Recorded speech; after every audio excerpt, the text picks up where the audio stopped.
Well, here's what I'm concerned a little bit about. Loss. Yeah, the loss for The the loss, Lakers. not putting it all on LeBron. Of course.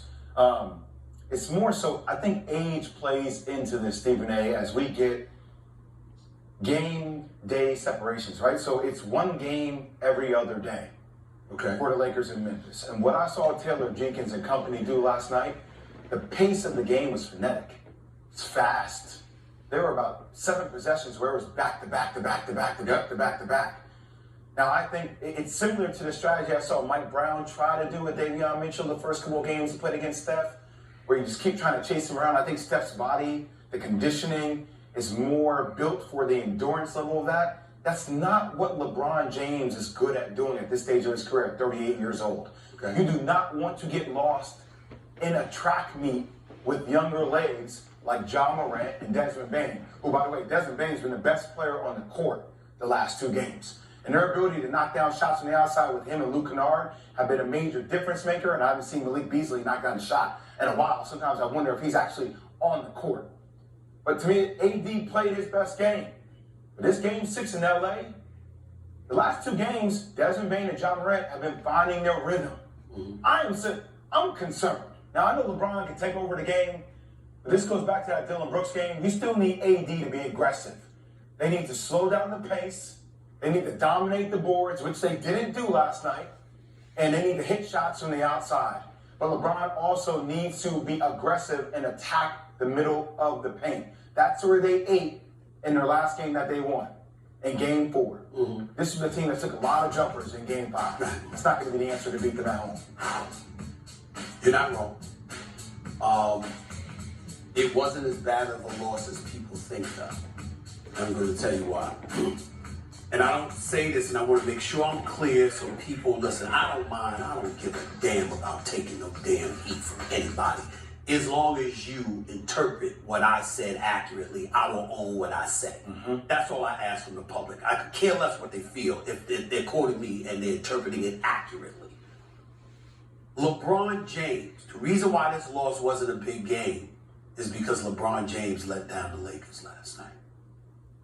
LeBron James is the walking embodiment of a basketball savant. There is no one in the game of basketball smarter about the game of basketball that's in uniform than LeBron James. I have never heard anyone say otherwise in the last several years. There's brilliant basketball players all over the place, but none more brilliant than him. I'm talking about the thinking of the game. I'm talking about his mind. And to me, when you look at the pace, here's the thing. You saw, like you just point out, Memphis running the ball up the court. Did you know that the Lakers are averaging like 18.2 fast break points per game? They literally are leading all playoff teams in fast break points. So you're looking at the pace and you're like, wait a minute, they look slow, they look old. Memphis is running them out of the building once, when they went up like that 26-2 run. You know what I'm saying? It was like 75, 74, or 76, 74, and then the next thing you know, it's 102, 76, okay? So it was like 26-2 run that they just blitzed the Lakers between the late third, early fourth quarter. We get that, right? And you look at how fast Memphis appeared in those moments. But for the most part, the Lakers obviously have been leading everybody with fast break points, particularly in this series, which is a lot easier to do because you get easy baskets while waiting for a half break setup when Steven Adams and Brandon Clark are no longer there. Yeah, you can attack in the interior, but if you're pushing the ball up the floor, first of all, usually AD ain't on a fast break with you, so you're saving his legs to some degree as well. So that helps. But here's where I bring up LeBron. Because LeBron is so brilliant, and LeBron knows himself better than anybody else, LeBron knew he didn't have it last night. So LeBron kind of caved. He wasn't himself. And if you look at him right now, I wrote this down. It's 127 players this postseason with at least 23-point attempts. LeBron has the second worst three-point percentage of anybody. He's 6 for 36, 16.7%. That's what he's been going through. And so when you look at it from that perspective, if he's feeling himself and he knows he don't have it, but he also knows Memphis got it this night, he's smart enough to know, I just don't have it. They got us. I got to be ready Friday.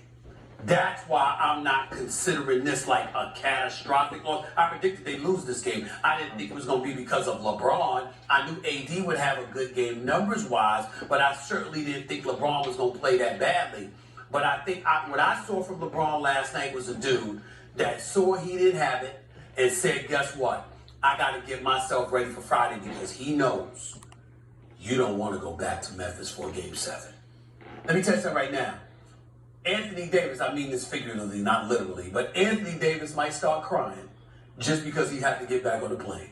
With them legs, you know what I'm saying? With all of his injuries and stuff like that, he don't even want to get on the damn plane. I mean, he like, nah, we can't make another. I'm just talking about the trip. I'm not even talking about the game. I'm just talking about the trip. The 4-hour trip that you got to fly back to Memphis. He don't want to go through that. LeBron don't want to go through that. They got to win Friday.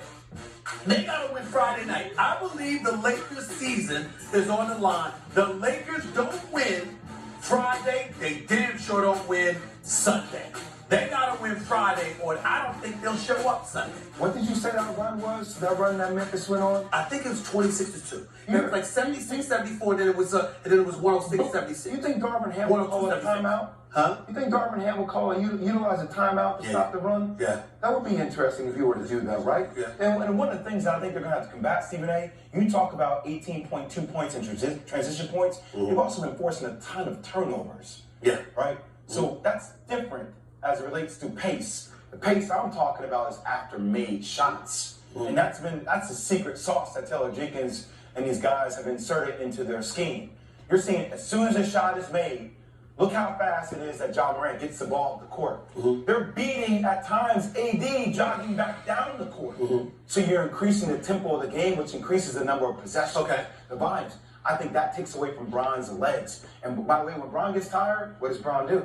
Settles for threes. That's right. So that's something for them. If you're talking about reverse engineering, they need to find some way to think, slow it down. Only Kevin Herter in Sacramento has been worse than LeBron these playoffs from threes. And so when you look at it from that perspective, you got to take all of that into consideration. But at the end of the day, this is LeBron James.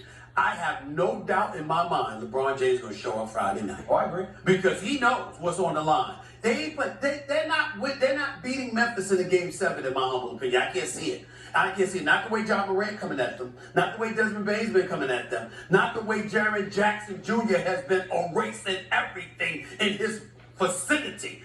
It ain't going to happen. Okay? So I just look at it from that perspective. Friday is their season.